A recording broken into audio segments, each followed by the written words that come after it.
Halo, perkenalkan nama saya Ivana Darwani dengan NIM 415191110018. Ini adalah tugas kuliah dengan mata kuliah pengantar cloud computing. Saya akan menjelaskan tentang materi SAS, PAS, dan IaaS. SAS atau Software as a Service adalah perangkat lunak yang dijadikan sebagai layanan yang bersifat online. SAS juga disebut sebagai layanan aplikasi cloud.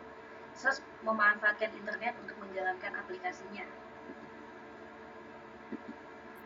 Karakteristik SAS yaitu ada dikelola dari lokasi pusat, di host di server yang jauh, dapat diakses melalui internet, dan pengguna layanan tidak bertanggung jawab atas pembaruan perangkat keras atau perangkat lunaknya. Keuntungannya adalah bisa langsung memanfaatkan layanan tersebut tanpa harus membuat sendiri, in-house development. Lalu ada pengguna layanan tidak perlu mengkhawatirkan tentang kesediaan dan reliabilitas aplikasi karena hal tersebut sudah dijamin oleh penyedia layanan. Lalu ada pengguna layanan hanya perlu fokus pada data miliknya. Perangkat yang dibutuhkan untuk menggunakan aplikasi hanya gadget yang tersambung internet. Jadi kita bisa memakai device apapun, yang penting tersambung dengan internet. Lalu ada kerugiannya, yaitu tidak memiliki kendali penuh atas layanan aplikasi yang digunakan, tidak bisa membawa fitur-fitur yang disediakan, interoperabilitas, kurangnya dukungan integrasi dan kustomisasi, kurang kontrol dan keamanan data, keterbatasan fitur dan performa. Nah, ini adalah contoh SAS. Ada Google G Suite, Dropbox, Salesforce, Cisco Webex, SAP Concur, ada Office 365, dan Adobe Creative Cloud, dan lain-lainnya. Kapan kita menggunakan SAS? Ketika sebuah startup atau perusahaan kecil yang membuat aplikasi atau project dengan cepat dan tidak punya waktu untuk masalah server atau perangkat lunak.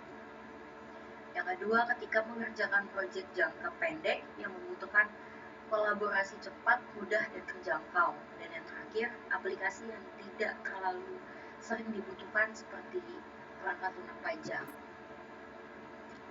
Lalu kita akan membahas PaaS, yaitu Platform as a Service. Adalah layanan cloud yang disediakan dalam bentuk platform dan dapat dimanfaatkan pengguna untuk membuat aplikasi di atasnya. PaaS memberikan framework bagi developer yang dapat mereka bangun dan gunakan untuk membuat aplikasi yang telah disesuaikan. Lalu ada karakteristiknya. Yang pertama ada dibangun di atas teknologi virtualisasi sehingga sumber daya dapat dengan mudah ditingkatkan atau diturunkan seiring perubahan bisnis kamu. Menyediakan berbagai layanan untuk membantu pengembang, pengujian, dan penyebaran aplikasi. Lalu yang ketiga, dapat diakses oleh banyak pengguna melalui aplikasi pengembangan yang sama. Lalu yang terakhir, mengintegrasikan layanan web dan basis data. Lalu di sini ada keuntungan dari PaaS, yaitu ada pengembang dan penyebaran aplikasi yang sederhana dan hemat biaya.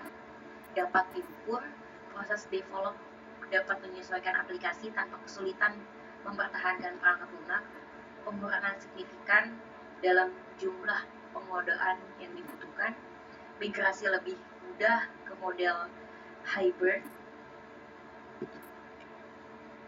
Kerugiannya ada keamanan. Fitur keamanan yang disediakan oleh penyedia layanan PaaS adalah keamanan platform. Hal tersebut berarti keamanan ditunjukkan kepada platform, bukan keamanan aplikasi kita. Seperti itu. Contoh aplikasinya ada Amazon Web Service, Windows Azure, Heroku, Force.com, Google Aplikasi Engine, dan lain-lainnya. Kapan kita harus menggunakan PaaS? Ketika ingin merampikan alur kerja, ketika beberapa developer mengerjakan proyek pengembangan yang sama, maka PaaS solusinya. PaaS sangat bermanfaat jika ketika harus membuat aplikasi khusus. Lalu kita akan membahas IaaS atau Infrastructure as a Services. Adalah jenis model layanan cloud yang pada dasarnya merupakan server fisik dan virtual server pada penyediaan layanan IaaS, menyediakan resource cloud seperti server, jaringan, storage, dan ruang data center. Karakteristiknya ada sumber daya tersedia sebagai layanan, biaya bervariasi tergantung konsumsi, layanan sangat scalable, banyak pengguna di satu perangkat, organisasi tetap memegang kendali penuh atas infrastruktur, dinamis dan fleksibel. Lalu ada keuntungannya, yaitu model cloud computing yang paling fleksibel, mudah untuk mengotomasikan penyebaran penyimpanan jaringan server dan kekuatan pemrosesan. Lalu ada pembelian layanan dapat didasarkan pada konsumsi, klien memegang kendali penuh atas infrastruktur mereka, resource dapat dibeli sesuai kebutuhan. Nah, di sini juga ada kerugiannya, yaitu saat kamu menggunakan model layanan cloud computing IaaS, maka kamu harus mengurus sendiri IOS, keamanan, aplikasi, database, dan lain-lain. Karena kebanyakan penyedia layanan hanya menyediakan server dan jaringannya saja. Contohnya ada DigitalOcean, Rackspace, Amazon Web Service, Cisco Metacloud, Microsoft Azure, dan Google Compute Engine, dan lain-lain. Nah, kapan harus kita menggunakan IaaS? Sama halnya seperti SaaS dan PaaS, pada beberapa situasi khusus ketika IaaS paling menguntungkan, ketika kamu mempunyai startup dan perusahaan kecil, IaaS mungkin solusi terbaik dibanding menghabiskan waktu dan uang untuk membeli dan membuat perangkat keras dan perangkat lunak. IaaS menawarkan banyak fleksibilitas dan skalabilitasnya. Terima kasih.